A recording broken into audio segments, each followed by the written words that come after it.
Welcome to Mock the Week. I'm Dara Breen. Joining me this week are Andy Parsons, Ed Byrne and Mickey Flanagan, Miles Jupp, Hugh Dennis and Stuart Francis.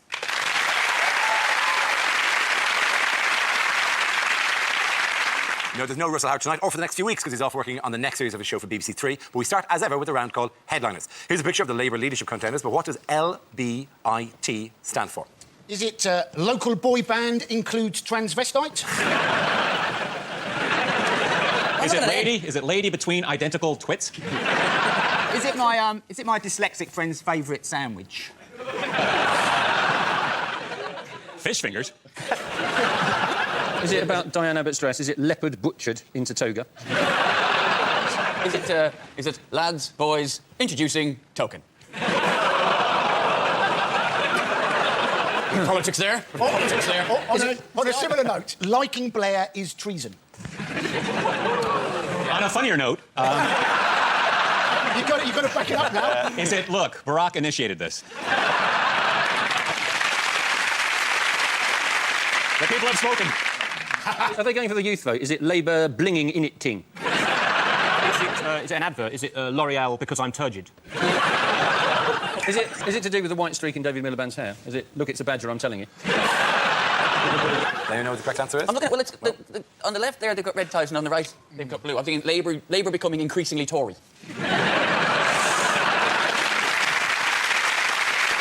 Oh, God, this leadership battle is tightening. Yeah, absolutely. I'll give you that if you want to. Yeah, that's close enough. Well done, Mickey Flanagan. That's close enough.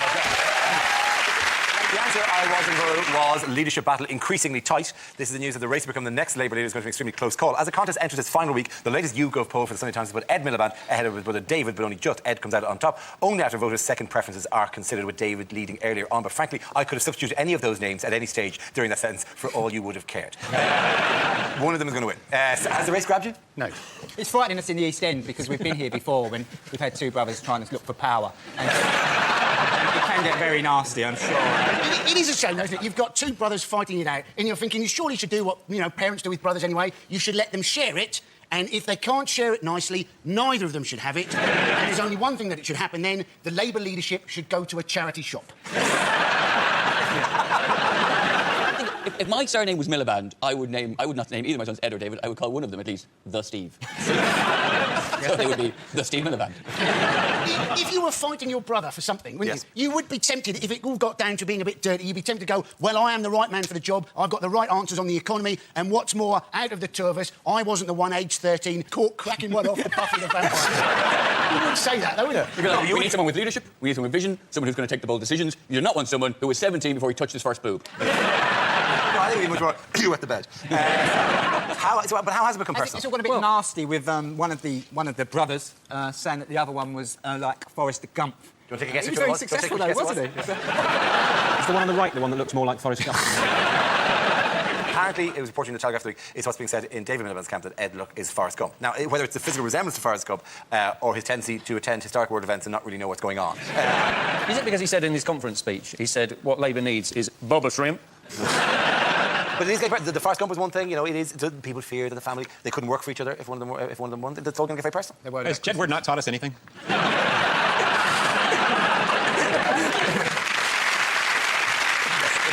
In that famous book, Jedward, A Lesson from History. Seriously, but why? Seriously, Jedward, why? On behalf of the Irish nation, no, seriously, why? So Ed's camp have been calling David a geek, haven't they? And he has said, I'm not a geek, and I'll answer that question in a minute. I'm just playing World of Warcraft. Who's been named as a supporter of David Miliband? Patrick Stewart. Yeah. Now, if you want to kill any impression that you're a geek, don't get Captain Picard to be a most notable supporter. Because imagine Patrick Stewart going, he's the candidate set to stun. I believe he will reduce the deficit at warp factor 3. It's not just him, though, is it? It's there's him. Ross Kemp. There's Ross Kemp. Ross Kemp? Ross Kemp supporting David Miliband. Phil Mitchell's supporting the other one. Just hope that he's not giving... If Ross Kemp is giving them advice on how to get on again after their relationship has collapsed, you're in big trouble, aren't you? Well, I'll tell you how to do it, David. What you do is you sleep with his missus, you plan an armed robbery, don't forget to shoot us, remember, blood is thicker than water, you slag! Essentially, Why were you never in EastEnders? Me? Well, listen to my voice. I think... I think of an episode where a landowner comes around. One of you, I don't know which, has been stealing my pheasants. could be a Christmas special, couldn't it? It's interesting you should say that, though, but if you look at Andy Burnham, right, Ed Balls and the Miliband brothers, they're all white, male and middle class, you know. And then basically you've even now got David Cameron last week saying that he was middle class. This is the man who's actually married to the daughter of a baronet, went to Eton and is a cousin of the Queen. I think if he's middle class, most of us are halfway up a chimney going, just a little bit. Sadly, Ed Ball's biggest celebrity backer is me. I've always been behind Balls. I am now. Well, Ed Balls, you know, Ed Balls is most well known for being Gordon Brown's closest political ally. Yes. Good luck with that one, then. More chance of him becoming leader than, you know, a member of Hitler Youth becoming head of the Catholic Church.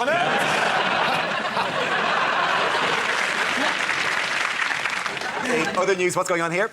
Is it the gay porn version of the Blair Witch Project? Is it a Paris Hilton sex tape directed by Ken Loach? Either the Chilean miners that are stuck down the Chilean mine, appropriately enough. Certainly a lot of people have been watching this over the summer and thinking, my goodness me, Chilean Big Brother is a little bit extreme. Yesterday's footage of the... Well, there's 33 miners down there, only 32 of whom are Chilean, actually. Sorry. There's one Bolivian as well. The other one has a jumper. They're Chile! If one of your loved ones is down there, you can now get state aid in Chile. And apparently for one of the miners, he's had 4 women claiming to be his loved one. So he's now going to be nervous to come to the surface, isn't he? He's going to even come out and he's going, no, I'm staying down here. Not safer down here. You know the weirdest place they've received a message of support from? Joseph Fritzl's place? Not Fritzl's. Is it other miners from Australia? No. No, they dug through. Oh, hello. No, they've got a message of support from the astronauts on the International Space Station, who are in a similar-ish kind of situation because they're up there and they're down there, and you know, I don't know how far that friendship can go. One are up and the other are down. If they all get together for a party and go, The thing is, as well, they're being sent cigarettes, they're having music sent down, films. They're having a better time than most people in Wetherspoons. They sent a message of support to people in Wetherspoons from. Cheer up. It is a serious issue, but and they're you know, they're in great discomfort, which I hardly think is going to be alleviated by the fact that they're being sent down things like a picture of Elvis. Which is one of the things that was sent down the tube to them, was a photograph of Elvis. Well, there was a note from somebody's family saying, don't worry, you'll be as famous as Elvis. Yeah, but you just imagine, what have they managed to send down thousands of feet through the tiny hole? Oh, look what it is. Oh, it's a picture of Elvis. Great. Any chance you could maybe send down a picture of a woman, maybe? Because we're all starting to look pretty good to each other down here at the moment. Apparently they're not going to get paid while they're down there. No. And I don't know who has screwed more miners, either the Chilean government or the Catholic Church. Very good. The points at the end of that round go to Miles, Hugh and Stuart. Now we play a round called The Wheels on the Footmobile Go Round and Round. This game involves Stuart, Mickey and Miles. If you could make your way to the performance area, please. This round is a stand-up challenge. I launch a wheel of news, and whoever chooses to stop, one of our performers must step forward and talk about that subject. The winners of whoever I think is the funniest. OK, here we go. Let's spin the wheel for the first topic. The first subject is transport. Who wants to come in that? Miles. Yes, transport, public transport. Why is public transport so horrendous? Well, the clue is in the question, isn't it? It's the public. You're horrific. I don't take public transport terribly often, but sometimes I do it for a dare. Some friends and I once had a competition to see who could stay for the longest on a night bus without vomiting. Although, once I got on the bus, it was quite clear that all the other passengers were involved in a similar competition. None of them were doing terribly well. My seat had a sign next to it saying, "This seat is particularly appreciated by the elderly and infirm." Yeah, certainly smelled like it. Now, what a journey every time somebody pressed the stop button, it pinged. The oik sitting next to me stood up because he thought his McCain's microwavable chips were in. Brutal. You know, while I've been speaking, I imagine a lot of the ladies in here have been looking at me. Possibly, you know, you're thinking, is he or isn't he? Well, I've got to be honest with you, ladies, I am looking for a cleaner.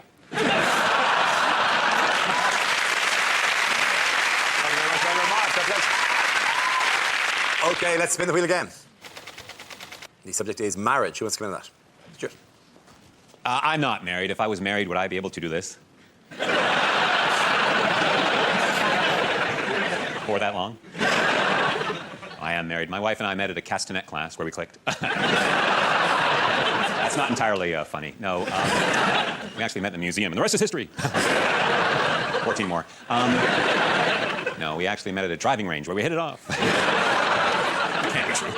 No, we actually met in a library. That's novel. No, actually, Wayne Rooney introduced us. It was a no-brainer. I'm only kidding. I'm not married. I I am married. That's why I'm wearing the ring. Oh, no. It must have fallen off in that hooker. Anybody who's married knows what I'm talking about when I say this, that you really find out about someone after you marry them. Like, for example, my wife doesn't have a peanut allergy. No, it turns out she has a penis. That's it, she has a penis. Okay, that's good. Okay, that leaves us with Mickey. Let's see what you've been left with. Let's spin the wheel. And the subject is parenting. A few years ago, my wife and I had a baby. Well, we didn't have it straight away. We had to cook it up for a little while. And so she suggested we go to these classes run by the National Childbirth Trust in our local area. They're very middle-class antenatal classes. They're run by this fascist breastfeeding woman.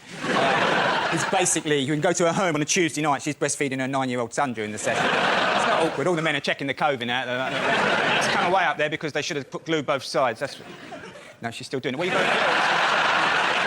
And I think by week 4, she's running out of ideas, so she started on the men. She said, I'm going to ask the men this evening, the men. The men are coming on board.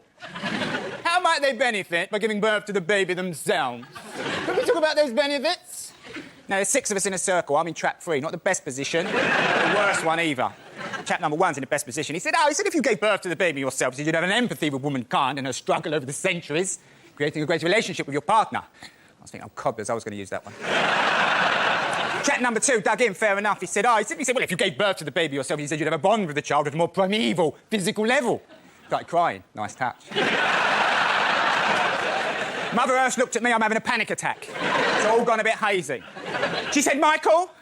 I said, well, at least you'll be 100% sure it was yours. Okay, get that round. Points for Mickey Tango. Our next round is called If This Is the Answer, What is the Question? On the board are 6 categories. Miles, which category would you like? Home news, please. OK, your category is home news. The answer is animals, candles and alcohol. What is the question? What things do you roughly require for an evening of amateur flambeing? What is a cracking night out in Weston-super-Mare? Is it describe Susan Boyle's birthday party? Is it her birthday? Come on. Is it what's Lady Gaga wearing this week? Is it what are the first 3 aisles in the Kazakhstan Lidl? What 3 things can you now fit up Ricky Hatton's nostrils? Yeah, you say that to him if you want. What are the only things that a young Conservative remembers about his initiation ceremony? Is it the chapter in Dara's book that details his honeymoon? Is it name 3 things you shouldn't put in a Buddhist?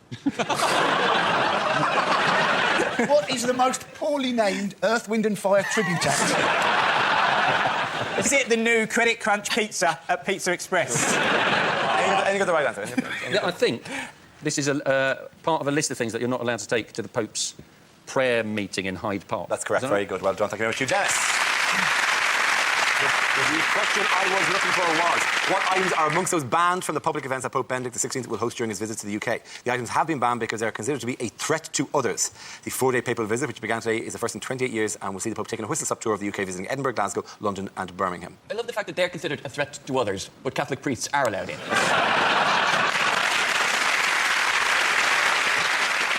It's a weird list. It says you can't take barbecues because there's going to be a picnic. You have to actually bring your own picnic, for those of you who thought that the Pope might bring 5 loaves and 2 fishes. And the other thing is, if the Pope sees all that white smoke coming out, he'll think they found somebody else. You can't bring whistles. You can't. But it doesn't, party wreckers, don't despair. You can take a vuvuzela. You're not allowed to bring whistles because apparently the Pope still suffers from shell shock from the war, although you feel less sympathetic when you know which side he was fighting. Another thing on the list was gazebos. Gazebos? Who does the Pope think is pilgrims are? A bunch of mindless fools? Well, he does look in that photograph like he might... I don't know if he's praying or whether he's saying the men from Del Monte, he say yes. All we hear is... Although, may I mention, Freddie Mercury is burning in hell as we speak. Which celebrities will be involved? Tony Blair's going to meet him, apparently. Yes. Tony Blair. I mean, given that there's so many protests against Tony Blair and there's going to be protests against the Pope, having them 2 of them together could be quite interesting, couldn't it? The Blairs there talking to the Pope and all these shoes are coming over, heads coming over, and the Pope's going, piss off! You're less popular than I am! You're dragging me down here, man. You're dragging me down. You're doing all right here. I'd manage to get over the Nazi paedophilia thing, then Blair... Tony Blair is actually... One of the things that Tony Blair's going to do, along with the tending beside him, is he's going to apparently have confession with the Pope. What are the chances he's going to say anything at all? The Pope's going to go, have you confessed any sins? And Blair will just go, look, The evidence that we had at the time. Well, there are going to be posters on there. I mean, he has come out and said he thinks condom use is sinful. And you think, this is the man who's never had sex. How come he's advising how people should have sex? It would be like me advising people about shampoo. It's an idiotic idea, isn't it? I would love to see that ad. Well, I'm going to tell you. Because I'm worth it. The Pope. The Pope. And also Winston Churchill. What two essentials is the Pope bringing to Britain? Oh, no, he's bringing two. I think this is right. Is he bringing candles and alcohol? He's bringing two identical Pope-mobiles. Yes. And in the back of one, there's a sticker that says, my other Pope-mobile is a Pope-mobile. There are two Pope-mobiles that he has, which apparently can do 160 miles an hour, but probably not when you add that box to the top of it. Hilarious. Okay. Hold on there, Papa. Can you imagine how young the Pope would look if it suddenly accelerated to 160 miles an hour? Also, we go a lot faster than that if people weren't chasing it to get the ice cream. I hope he's got a nice loud stereo for this for when he does the Peckham part of the route.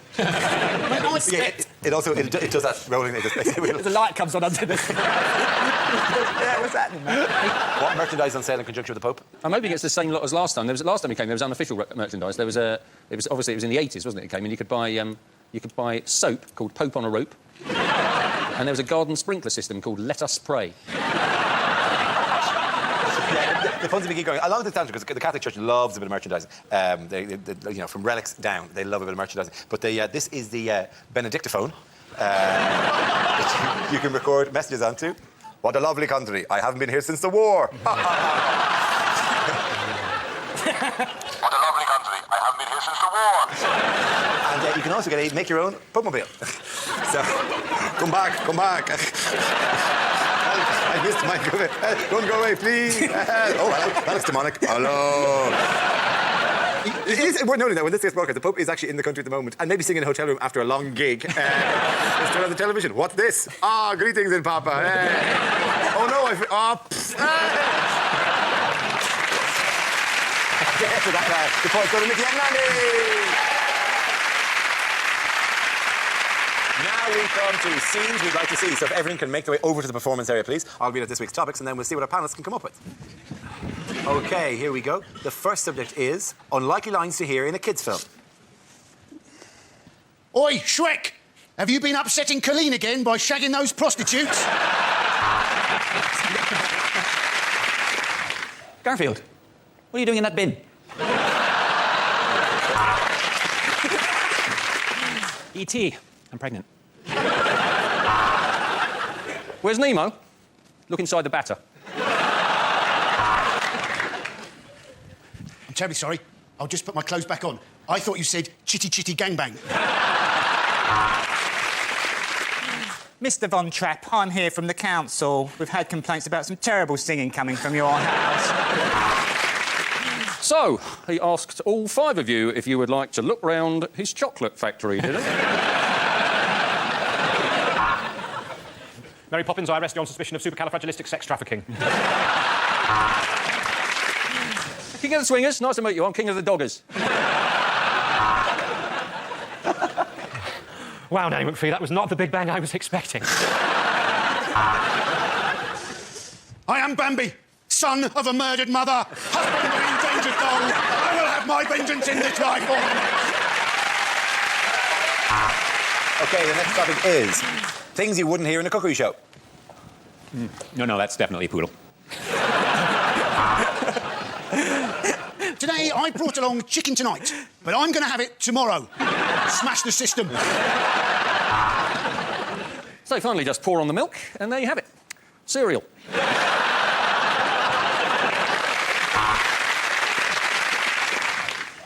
And remember, you must eat the brain to get their power.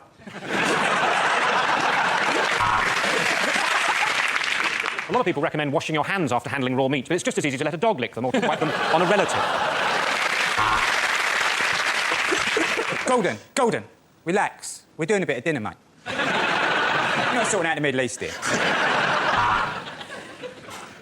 So just boil for 15 minutes, and if there's still life in her, she's a witch. Welcome to It's Late and There's Not Much Left in the Fridge. Today we're going to be making onion double cream banana pasta ketchup. The unique flavour of the sausages is from a recipe from my wife.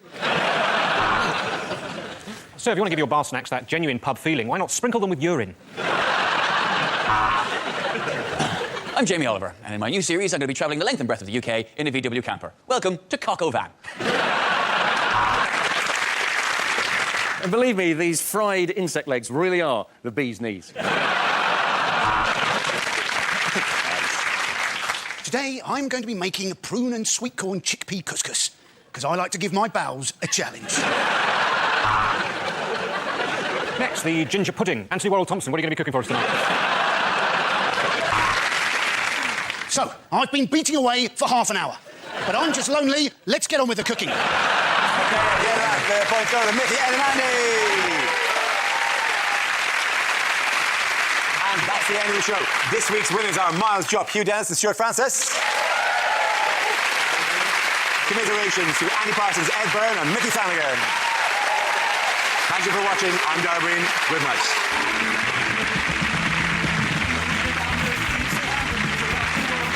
More Mock the Week next Thursday at 10. Snooker next tonight on BBC Two Scotland. All the action from the first day of the brand new World Open.